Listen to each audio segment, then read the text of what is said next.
Wherever you go, whatever you do, throw a little at it. Omax, Vest and Briefs. எகிப்தென்று கூறினாலே அனைவருக்கும் சட்டென்று நினைவுக்கு வருபவை பிரமிடுகள். கிமு 2600 ஆண்டு வாக்கில் கட்டப்பட்ட இவை உலகின் 7 அதிசயங்களில் ஒன்றாக உள்ளன. இறப்பிற்கு பிந்தைய வாழ்க்கையில் நம்பிக்கை கொண்டிருந்த எகிப்தியர்கள் அரசர்களின் உடல்களை பாதுகாப்பதற்காக இந்த மிக பிரம்மாண்டமான பிரமிடுகள் கட்டி எழுப்பப்பட்டன. இவற்றில் உயிரிழந்த மன்னர்களின் மறு உலக பயணத்திற்காக உணவுப் பொருட்களும் தங்கம், வைரம் போன்ற விலை உயர்ந்த பொக்கிஷங்களும் வைக்கப்பட்டு வந்தன.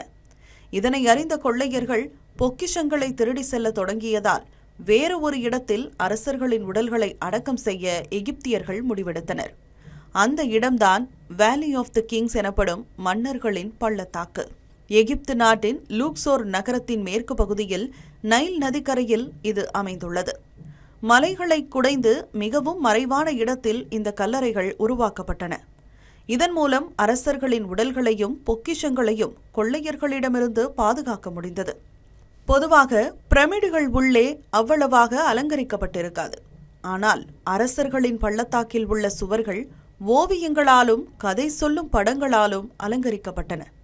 மேலும் பல்வேறு வாசகங்களும் முக்கிய குறிப்புகளும் பொறிக்கப்பட்டன. இந்த சூழலில்தான் அவற்றில் தமிழ் எழுத்துக்களும் இருப்பது தற்போது கண்டறியப்பட்டுள்ளது. அரசர்களின் பள்ளத்தாக்கில் உள்ள கல்வெட்டுகள் குறித்து பிரெஞ்சு ஆசிய கல்வி நிறுவனத்தின் பேராசிரியரான ஷார்லட் ஸ்மித்தும் லாசின் பல்கலைக்கழகத்தின் பேராசிரியரான இங்கோ ஸ்ட்ரவுச்சும் ஆய்வு செய்து வந்தனர். அப்போது அங்கிருந்த 20 கல்வெட்டுகளில் வித்தியாசமான எழுத்து வடிவில் சொற்கள் இருப்பதை அவர்கள் கவனித்தனர். அது குறித்து ஆராய்ந்த போதுதான் அவை தமிழ் பிராமி எழுத்துக்கள் என்பது தெரியவந்தது.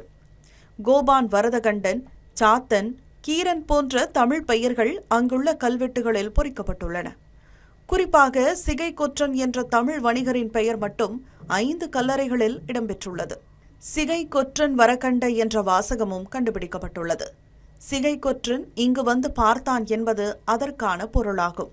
தமிழ் பிராமி மொழியைப் போலவே சமஸ்கிருதம், பிராகிருதம் தொடர்பான சொற்களும் எகிப்து கல்லறையில் கண்டறியப்பட்டுள்ளன. இந்த கல்வெட்டுகள் அனைத்தும் கிபி 1ஆம் நூற்றாண்டுக்கும் கிபி 3ஆம் நூற்றாண்டுக்கும் இடைப்பட்டவை என தெரிவிக்கப்பட்டுள்ளது.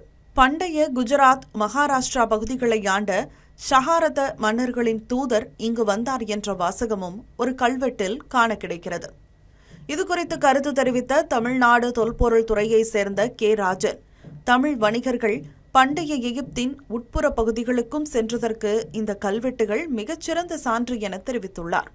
அதேபோல் இந்தியாவின் மேற்கு மற்றும் வடமேற்கு பகுதியிலிருந்தும் எகிப்துடன் வணிகம் நடைபெற்றதையும் இந்த கல்வெட்டுகள் தெள்ளத் தெளிவாக நிரூபித்துள்ளன.